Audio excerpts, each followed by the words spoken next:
Action di 3, 2, 1, mulai. Assalamualaikum warahmatullahi wabarakatuh. Bertemu lagi dengan channel Kang Guru, akang-akang yang mencoba untuk menjadi seorang guru. Setelah di video sebelumnya kita membahas tentang fisika, pikir-pikir saya suka, mengenai materi gaya, momentum, dan torsi bersama Ibu Ica. Kali ini kita akan berganti topik. Tapi sebelumnya, izinkan Bapak membuka masker terlebih dahulu ya, karena lama-kelamaan berbicara pakai masker ternyata panas juga. Tapi untuk kalian yang di luar sana, apabila kalian keluar dari ruangan atau rumah, jangan lupa menggunakan masker karena kita sedang pandemi corona. Jadi kita harus tetap berhati-hati. Ibu boleh juga dibuka maskernya supaya kita terlihat mukanya ya. Oke, kita lanjut lagi. Hari ini kita akan berpindah. Kita akan membahas mengenai pelajaran IPA yang lainnya, yaitu biologi, bersama dengan Ibu. Assalamualaikum warahmatullahi wabarakatuh. Perkenalkan Ananda, nama Ibu Resti Saputri. Boleh dipanggil Ibu Resti. Apa kabar semuanya? Baik. Nah, Bu, kita kan sudah membuat slogan dari biologi ya. Sekarang kita sebutkan bersama-sama ya, Bu ya. Di hitungan ketiga. 1, 2, 3. Biologi, biar lo gak grogi. Mantap. Kenapa gak grogi, Bu?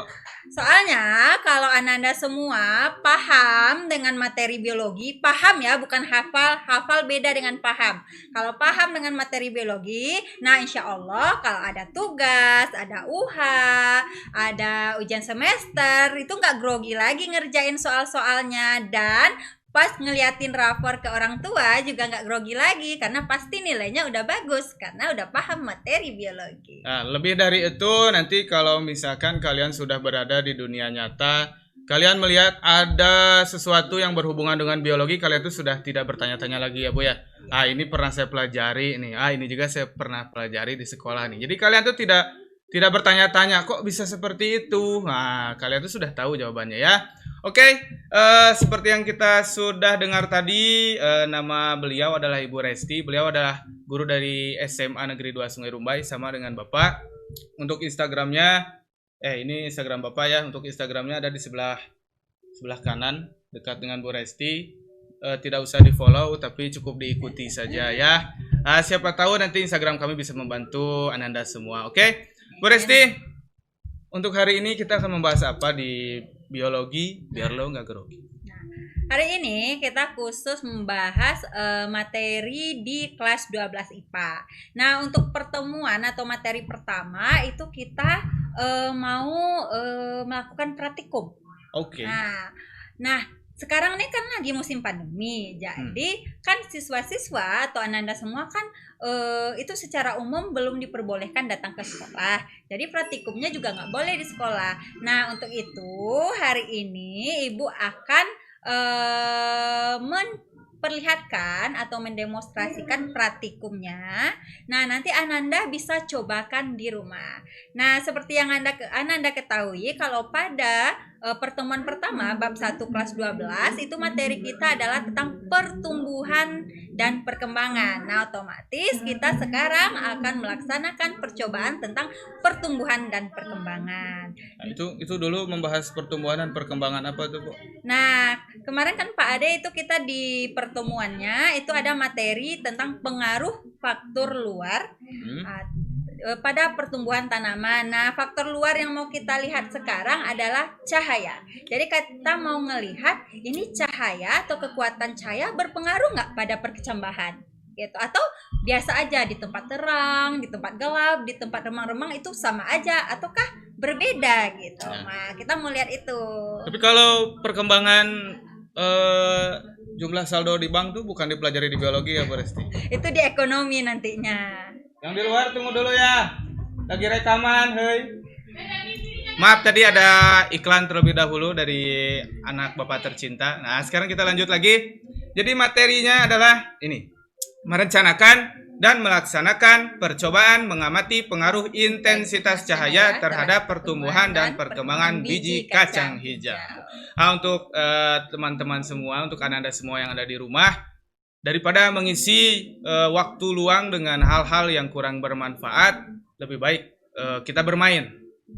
Tidak usah belajar, Bu. kalau menurut saya itu kita bermain saja, tapi bermain yang apa namanya Bu? Bermain yang ada Yang ada faedahnya, ada faedahnya, ada manfaatnya. Ada ilmu atau hikmah yang bisa dipetik. Nah, kita bermain-main dengan hal-hal yang ada sekitar kita. Untuk sekarang kita akan bermain dengan biji kacang hijau. Sebetulnya apa sih yang akan terjadi dengan biji kacang hijau apabila intensitas cahayanya cukup mengenai biji kacang hijau dengan apabila tidak mengenai? Tentunya itu akan dilanjutkan oleh yang lebih paham dan yang lebih kompeten, lebih hebat dan lebih mengerti. Ya, sekarang saya serahkan kepada Bu Resti untuk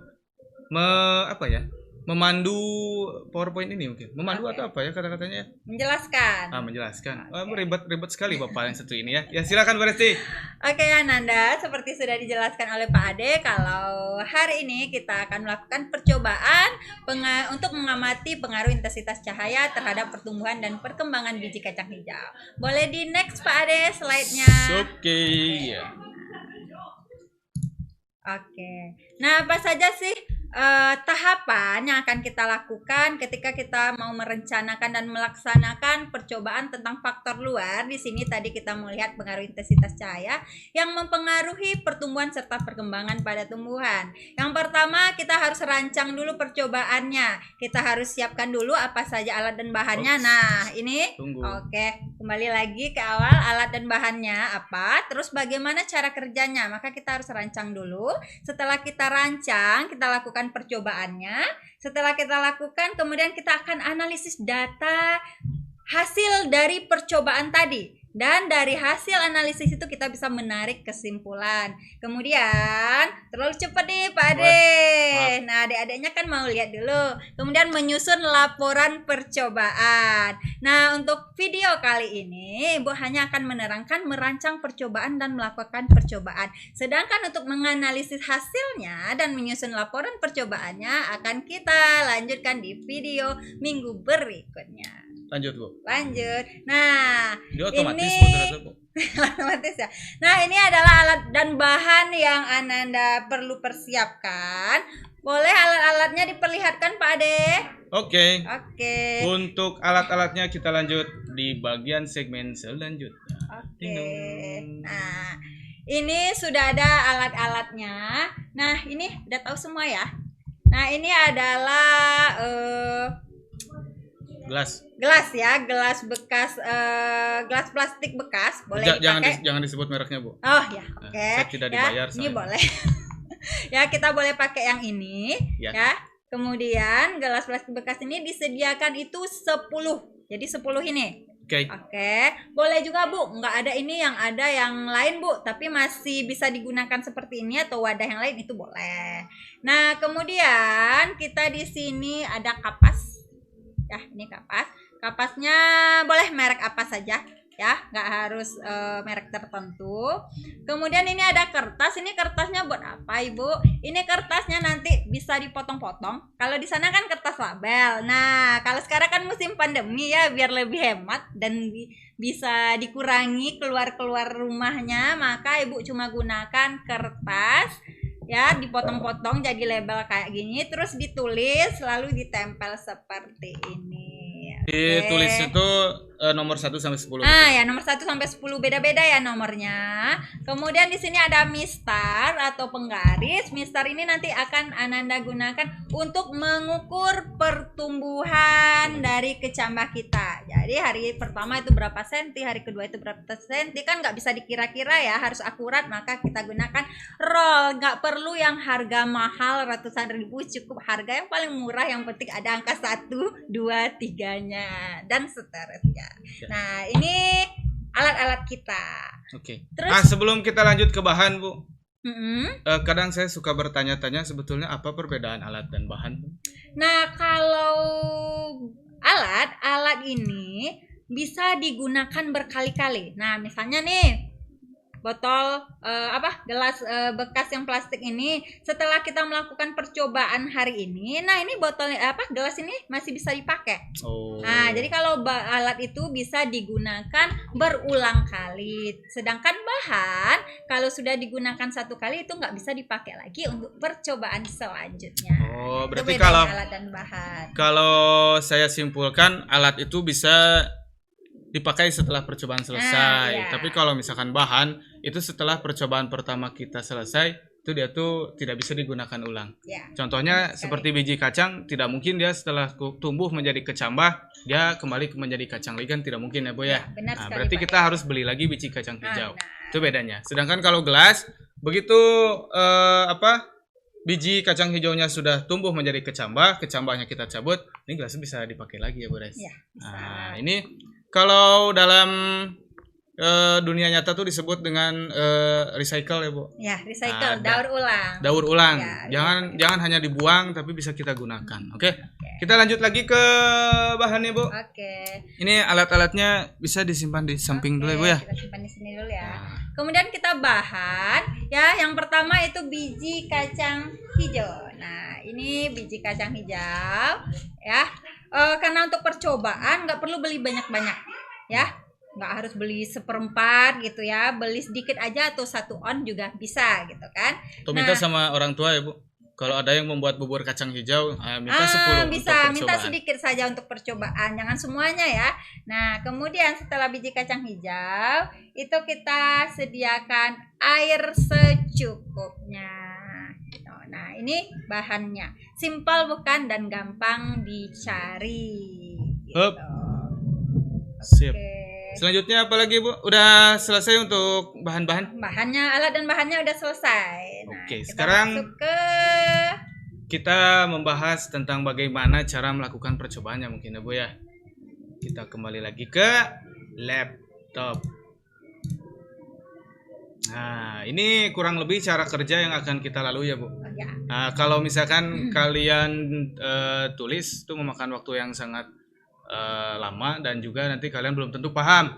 Jadi alangkah lebih baiknya menurut saya kalau misalkan kalian semua perhatikan saja langsung bagaimana cara mengerjakan percobaannya yang akan dipandu secara langsung oleh Bu Resti. Oke Bu Resti, saya persilakan kembali untuk melanjutkan. Oke Ananda, yang pertama seperti yang ada di slide, kita rendam biji kacang hijaunya. Jadi ini yang sudah direndam ya, selama 3 jam. Nah, ini untuk apa gunanya Ibu? Untuk mengetahui apakah bijinya itu layak dijadikan untuk objek eksperimen. Nah, biasanya kalau biji yang tidak layak itu, dia nanti akan mengapung ke atas. Nah, itu boleh dibuang. Jadi susah ya. Kalau misalkan nanti kalian sudah mencoba di rumah masing-masing, nanti ada biji-biji yang mengambang atau mengapung, nah, itu jangan digunakan. Lebih baik itu dibuang saja ya Bu Resti. Karena dia nanti nggak akan tumbuh gitu, nggak akan jadi kecambah gitu. Jadi dibuang. Ini alhamdulillah ini udah bersih ya, sudah tidak ada lagi. Setelah itu kita siapkan, kita ambil gelas plastik ini yang sudah kita kasih label 1 sampai 10 ya. Kita kasih label 1 sampai 10. Kemudian kita ambil kapasnya ya, kapasnya dan kita kasih air. Nah, di sini Bu siapkan wadahnya yang agak lebar ya. Nah, kita kasih air. Kita celupkan kapasnya ke air. Nggak boleh saja dicelupkannya seperti ini ya, di tengah saja. Nanti dia akan merata airnya sendiri, secara sendiri tanpa kita ratakan. Dia akan menyebar secara sendiri. Lalu kita letakkan ke dasar dari gelas plastik tadi. Nah, seperti ini. Oke, silakan nanti dicoba di rumahnya. Nah, kita taruh di sini. Nah, kemudian kita ambil bijinya ya. Kita ambil 1 saja per setiap gelasnya. Oke, kita masukkan sampai nanti ke 10-10-nya. Oke, ya ini sudah ada beberapa yang sudah dimasukkan. Masukkan ke 10-10-nya. Nah, seperti ini. Oke.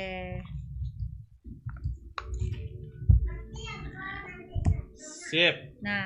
Nah tadi 10 nih. Nah, yang 10 itu kan kita mau melihat pengaruh intensitas atau kekuatan cahaya terhadap pertumbuhan biji kacang hijau. Otomatis cahaya yang didapatkan oleh biji ini harus berbeda.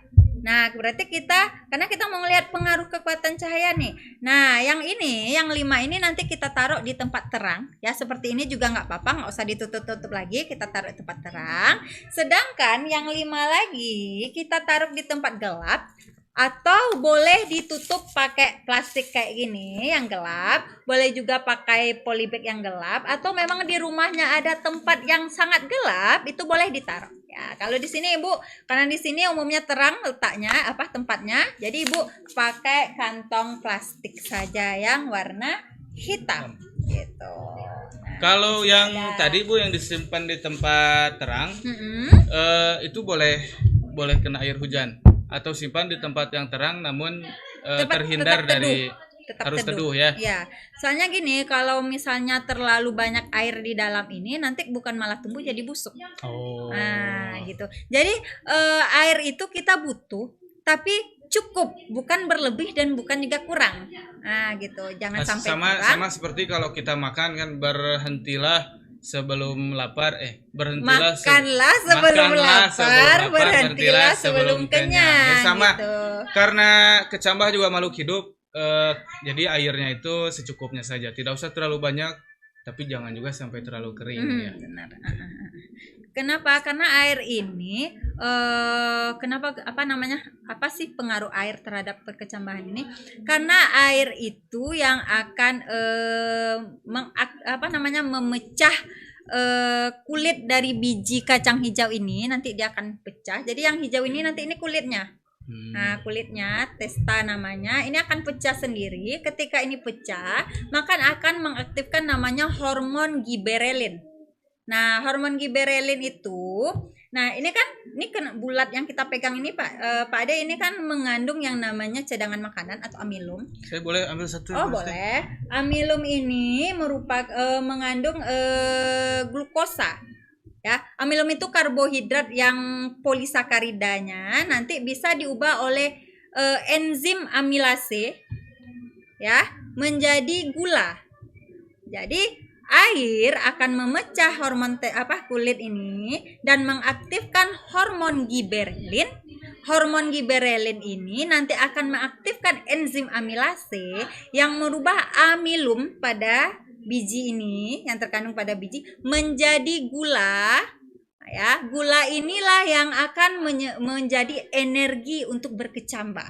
Ya, sama kita misalnya nih Pak De, kan orang pingsan itu kenapa sih dikasih teh, kasih dong teh gitu kan. Nah, karena teh itu kan ada gulanya, teh manis. Nah, sehingga dia punya energi lagi gitu. Oh, jadi kalau misalkan Bu kan suka ada anggapan kalau teh manis itu obat dari segalanya. Kalau di sekolah ada yang pingsan, kasih teh manis. Ada yang sakit kepala, kasih teh manis. Lalu ada yang misalkan sakit mah, kasih teh manis. Itu sebetulnya bukan karena gula sebagai obat semua dari bukan berarti gula itu adalah obat dari segala penyakit, tapi lebih kepada memberikan energi. Supaya orang yang sedang sakit tadi itu bisa ibaratnya melawan lah ya, bisa lebih kuat dalam menghadapi penyakit tadi gitu. Jadi jangan sampai ada pemikiran gula itu obat dari semuanya, mentang-mentang sakit ini kasih teh manis, sakit itu kasih teh manis. Oh, nggak usah berobat ke dokter, cukup aja pakai teh dikasih gula. Itu salah ya. Gula itu sebenarnya Pak Dev nggak hanya terkandung di dalam bentuk gula pasir yang kita biasa kita makan nasi itu juga gula, kan juga mengandung gula gitu. Makanya kita sebelum makan nasi sama makan nasi kita buka puasa nih. Nah, itu nanti jam 2, jam 3 tuh udah sangat letih gitu. Nanti pas buka puasa kita makan nasi lagi udah berenergi lagi, udah kuat lagi karena nasi itu juga mengandung gula. Tapi juga nggak boleh banyak-banyak Pak De, nanti diabetes. Ya. Jangan sampai diabetes ya. Oke, lanjut Bu Resti. Oke Pak De. Jika kapas mengering, segera basahi kapas tersebut sampai kapas menjadi lembab. Ingat ya, lembab bukan terendam. Bedakan antara lembab dan terendam. Cara untuk membuat kapas menjadi lembab seperti yang Bu Resti tadi tunjukkan, cukup ditempelkan saja sedikit, nanti dia menyerap air secukupnya kapasnya itu sendiri ya. Jangan sampai nanti kapasnya di dalam sini Terus kalian siram sampai dia tertutupi oleh air, itu bukan lembab ya Bu Resti ya, itu terendam ya. Kalau udah di dalam ini sebenarnya kalau udah kering boleh ditetes aja Pak De, Oh, ditetes ditetes. aja. Ditetes. Kalau dikeluarin lagi kan ribet ya. Oh, Gitu iya, boleh. iya. Jadi sampai dia berkecambah itu tetap harus ini mediumnya ini kan kapas ini medianya harus tetap cukup air sampai dia berkecambah. Karena kalau kering maka si biji ini tidak akan berkecambah. Oke. Ukurlah tinggi batang dan amati pula perubahan apa saja yang terjadi pada kacang hijau tersebut. Lalu catat dan dokumentasikan hasil pengamatan setiap harinya selama 1 minggu. Jadi selama 1 minggu yang 5 tadi biarkan di tempat yang terkena cahaya, tapi jangan sampai terkena hujan ya Bu Resti, nanti dia terendam. Dan yang 5-nya lagi, kalau misalkan saya mau dibungkus plastik terus simpan di tempat yang gelap, itu nggak apa-apa? Boleh, nggak apa-apa. Yang 5 simpan di tempat kalau bisa segelap mungkin, yang satu lagi itu seterang mungkin. Jadi nanti kita bisa lihat apa sih sebetulnya perbedaan kalau misalkan kita menyimpan biji tersebut di tempat yang terang dan di tempat yang gelap. Oke, kita lanjut Bu Resti. Oke Pak De. Nah, di sini Bu Resti memiliki apa Bu Resti ini? Video sepertinya. Ini hasil dan pembahasan. Kita berterima kasih dulu mungkin Bu Resti ya kepada Septi Merdiana Lumban Gaul. Nah, di subscribe ya karena dia sudah membuat video yang bisa menjadi referensi kami dalam menerangkan perkecambahan ini. Kita coba play saja ya Bu Resti sambil kita komentari sebetulnya apa sih video yang ditampilkan. Nah, ini contoh kira-kira tempat terang tadi ya Bu Resti. Ya, kalau tempat terang ini hari pertama gimana? Hari pertama belum terlalu kelihatan kecambahnya ya Pak De ya. Hari keduanya baru mulai muncul. Hari ketiganya udah ada tuh daunnya ya, yang ada yang tumbuh daunnya. Hari keempat udah nambah tingginya. Hari kelima udah nambah tinggi lagi sampai hari ketujuh itu sudah semuanya tumbuh. Daunnya sudah kelihatan daunnya. Nah, ini lebih hijau. Nah, ini yang hijau. Coba kita lihat di tempat yang gelap. Nah, ini bisa dilihat. Sepertinya di hari pertama tuh cukup sama ya Bu Resti ya. Iya. Hari pertama cukup sama. Tapi kok ini di hari kedua terlihatnya lebih cepat tumbuh Ibu Resti ya. Yang hari kedua ya. Hari kedua yang di tempat yang gelap cepat ya. Tumbuh, tempat gelap. Hari ketiga pun karena di hari kedua dia sudah banyak yang tumbuh, dia terlihat lebih cepat tumbuh. Hari keempat juga lebih tinggi. Hari kelima, hari keenam, hari ketujuh. Hanya kalau menurut saya Bu Resti nanti tolong dikoreksi kalau misalkan saya salah. Kalau misalkan yang saya lihat sebetulnya dari tingkat pertumbuhannya sepertinya tidak begitu kentara ya Bu Resti. Kalau menurut saya dari segi tingginya. Tapi kalau dilihat daunnya ya, daun yang di tempat gelap tuh pucat, kecil. Kalau yang di tempat terang, ini segar ya Pak De ya. Segar, hijaunya hijau segar, lalu daunnya tuh benar-benar berkembang itu besar-besar gitu, luas-luas. Mungkin itu yang membedakannya Bu. Iya. Apakah kita bahas sekarang Pak De tentang kenapa sih di tempat gelap seperti ini, di tempat terang seperti ini? Kalau itu hanya intermezzo Bu Resti. Ya, nanti silakan mungkin Ananda semua, kawan-kawan semua, netizen-netizen yang berbudiman semua coba lalu lihat sendiri ya Bu Resti apa yang terjadi di percobaan yang dilakukan oleh teman-teman semua. Bisa jadi kan berbeda dengan percobaan yang dilakukan oleh Septi. Tahu ada faktor-faktor lain yang mempengaruhi selama perkecambahan kan? Iya. Sehingga hasilnya jadi tidak sama. Ini ada hasil penelitian nanti dijelaskan oleh Bu Resti, tapi kurang lebih ya nanti juga yang akan kita buat seperti ini ya Bu Resti ya. Oke. Boleh kita lihatkan tabelnya Pak De? Tabelnya kita lihat dulu. Yang di PowerPoint-nya. Oke, ya biar nanti Ananda yang di rumah setelah meletakkan biji ini di atas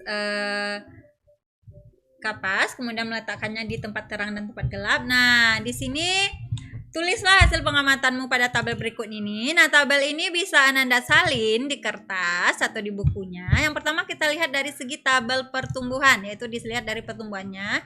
Nah, di tempat gelap, tadi kan kita ada 5 gelas ya. Maka dilihat, makanya kita tadi pakai mistar. Mistar ini adalah untuk mengukur tingginya. Silakan Anda tulis tingginya dari hari pertama sampai hari ke-7 untuk setiap gelasnya.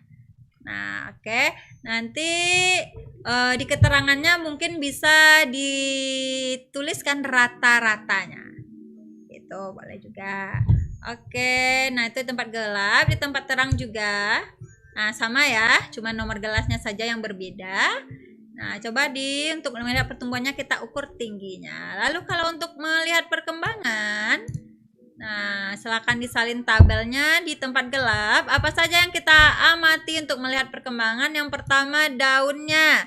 Silakan diukur daunnya. Daunnya itu berapa senti, panjang dan lebarnya. Lebarnya ukurnya yang di posisi tengah, ya, lebarnya. Kemudian gimana warna batangnya, gitu. Lalu apakah warna batangnya pucat atau warna batangnya biasa saja, normal. Kemudian jumlah daun. Nah, gimana jumlah daun hari pertama, gimana hari kedua sampai hari ke-7, gimana jumlah daunnya. Kemudian keadaan daun, apakah permukaannya rata ya, Iya. atau keriting gitu. Lalu keadaan batang, apakah batangnya itu kuat tumbuh ke atas atau agak lemah sehingga nanti oleng-oleng. Nah, tumbuh ke atas atau dia tumbuh ke samping. Apakah dia kokoh tegak ke atas gitu, atau dia itu agak layu sehingga mudah rebah gitu ke kiri atau ke kanan. Kemudian keadaan tanaman, apakah selama 7 hari itu dia hidup dari hari pertama sampai hari ke-7, atau ketika hari pertama sudah nggak tumbuh kecambahnya, atau dia tumbuh hari 1 sampai hari 3, hari ke-4 mati. Nanti silakan dituliskan. Maka dari situ bisa kita lihat perkembangannya. Di tempat yang terang juga sama. Nah, warna daunnya, warna batangnya, jumlah daun, keadaan batang, dan keadaan tanamannya. Nah. Silakan diamati, disalin tabelnya dan ditulis. Sip, keren. Nah, ini ada satu video Bu Resti. Oke. Ada satu video di mana perkecambahan kurang lebih ditampilkan secara cepat. Ini entah dari hari keberapa sampai hari keberapa gitu ya Bu Resti. Ya. Tapi dia tuh bisa ditangkap oleh siapa nih channelnya, Ayah Hanin. Terima kasih pada Ayah Hanin, di subscribe ya, jangan lupa. Jadi Ayah Hanin mendokumentasikan salah terus kata-katanya dari tadi ya. Mendokumentasikan pertumbuhan dari kecambah dari biji kacang hijau. Ini biji kacang hijau ya berarti? Iya, ini biji kacang hijau. Nah, itu tulisannya ada berarti, dasar pada ini ya.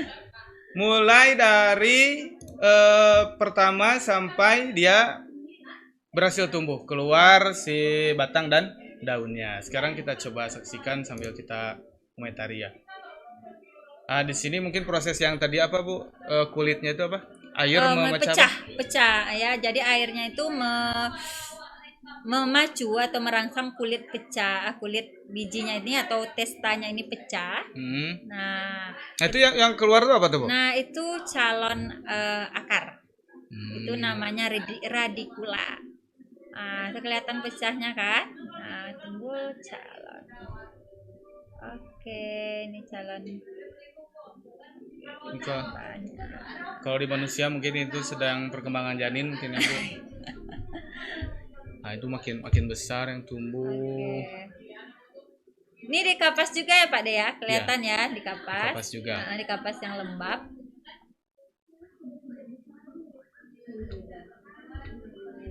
Nah, itu kita percepat saja ya. Mulai tumbuh. Benar tadi yang muncul pertama itu adalah akarnya, sedangkan yang di dalam biji itu jadi apa tuh, batangnya. Kemudian nanti dari bijinya itu nanti akan muncul daun. Oh. Seperti itu kurang lebih ya. Nah, gitu. Nah, untuk kalian yang mungkin di rumah ada kamera bisa juga membuat Bisa. dokumentasi seperti Iya, ini berarti ah. bisa difoto atau di video supaya nanti kalian punya punya video yang unik lah untuk bisa di-sharing dengan teman-teman. Sekarang apa Beresti? Nah, sekarang silakan Ananda kerjakan di rumah. Alat dan bahannya seperti yang Ibu jelaskan tadi ya, gampang ya, tidak susah untuk dicari. Kemudian lakukan pengamatan selama 7 hari dengan mengisi tabel yang tadi. Nah, 7 hari lagi kita akan ketemu lagi dengan pembahasan menganalisis data hasil dari percobaan. Kemudian kita akan tarik kesimpulannya dan kita akan menyusun laporan percobaan. Oke. Oke. Bu Resti, ini mungkin menjadi pertanyaan wajib bagi guru-guru yang mampir di channel saya. Ya. Sebetulnya apa sih yang bisa saya dapatkan dari pelajaran ini dalam menghadapi kehidupan yang keras ini, Bu Resti? Dari percobaan yang mana nih, Pak De? Yang ini. Dari percobaan, dari percobaan ini di sini kita bisa ambil satu hikmah ya, kalau saya tangkap dari video atau percobaan ini, yaitu hidup itu butuh proses ya. Biji saja dari yang keras seperti ini ya, dari yang keras seperti ini bisa berkecambah, bisa punya akar, bisa punya batang, bisa punya daun. Nah, itu butuh proses ya, dan tidak instan gitu. Padahal kan kalau kita lihat ini, kalau orang nggak tahu ini bakal jadi apa gitu ya. Juga kalau kita lagi ngalamin kehidupan yang keras, bisa nggak ya kita nanti dengan kondisi seperti ini bisa seperti itu, mungkin ada cita-citanya. Nah, ternyata bisa ya, kita bisa belajar dari biji kacang hijau ini, dari yang hanya seperti biji ya, bahkan ini biji saja ini bisa bermanfaat Pak Ade ya. Ini bisa kan, bisa kita rebus, kita kasih santan, kita kasih gula, bisa kita makan. Ini kalau digigit aja keras sampai bisa menjadi tumbuhan seperti yang. Nah, butuh proses, semuanya butuh proses, tidak ada yang instan. Oleh karena itu butuh yang namanya kesabaran. Nah, ini subhanallah sekali ya. Ini tadi lihat nggak Pak De itu di video, dia butuh kulitnya pecah dulu. Padahal sama air ya. Menyakitkan itu kan, pecah kulitnya, sungguh menyakitkan. Gitu kalau kan. Bu Resti ini sangat filosofis sekali ya. Apa yang di pelajaran biologi itu benar-benar di kehidupan ya. Kalau misalkan yang berhubungan dengan biologinya, kalau seingat saya ya Bu ya, mungkin hidroponik. Nah, bisa jadi hidroponik kurang lebih seperti ini. Ya. Kurang lebih tekniknya seperti ini. Nanti selain bisa kacang hijau, itu ada juga yang menanam kangkung dan lain sebagainya. Jadi untuk kalian yang tertarik menanam tanaman di ruangan sempit, itu bisa mulai belajar hidroponik dari perkecambahan.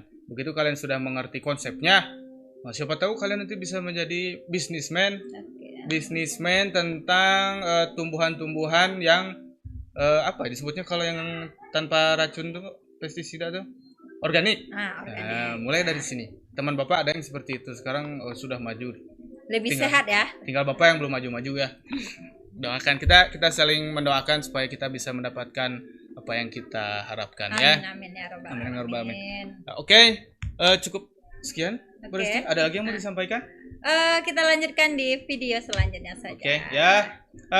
Terima kasih untuk yang sudah menonton, yang sudah memperhatikan penjelasan. Maaf kalau misalkan Bapak sebagai pembawa acara nih terlalu banyak bahasa-bahasa yang mungkin kurang enak didengar, mungkin salah-salah pengucapan, dan itu mungkin menyakiti hati kalian semua. Sekali lagi Bapak ucapkan mohon maaf yang sebesar-besarnya. Tidak lupa-lupa Bapak sampaikan semua yang kita dapatkan ini, semua ilmu pengetahuan yang kita dapatkan ini sebetulnya bukan datang dari manusia, itu semuanya datang dari Allah Subhanahu wa taala, Tuhan kita semua. Jadi jangan bosan-bosan untuk menyampaikan, may Allah give us more knowledge and make us understand. Ini quotes ini dari guru SMA saya namanya Bapak Yudi. Artinya? Semoga Allah memberikan kita ilmu pengetahuan dan membuat kita mengerti. Amin ya rabbal Percuma kita banyak semut. Percuma kita mengetahui ilmu pengetahuan tapi kita tidak dibuat mengerti. Oke. Ibaratnya kita tahu 1 tambah 1 itu sama dengan 2, tapi kita tidak mengerti sebetulnya apa makna dari itu ya. Jadi sekali lagi, may Allah give us more knowledge and make us understand. Semoga Allah memberikan kita ilmu yang bermanfaat dan membuat kita mengerti. Saya Ade Kurniawan sebagai Kang Guru di acara ini pamit undur diri. Saya Resti Saputri pamit juga. Ya, jangan lupa di follow, dan untuk video di di YouTube-nya di like, channelnya di subscribe ya. Terima kasih atas perhatiannya. Assalamualaikum warahmatullahi wabarakatuh. Salam Kang Guru, akang-akang yang menjadi guru. Terima kasih Bu Resti. Ya.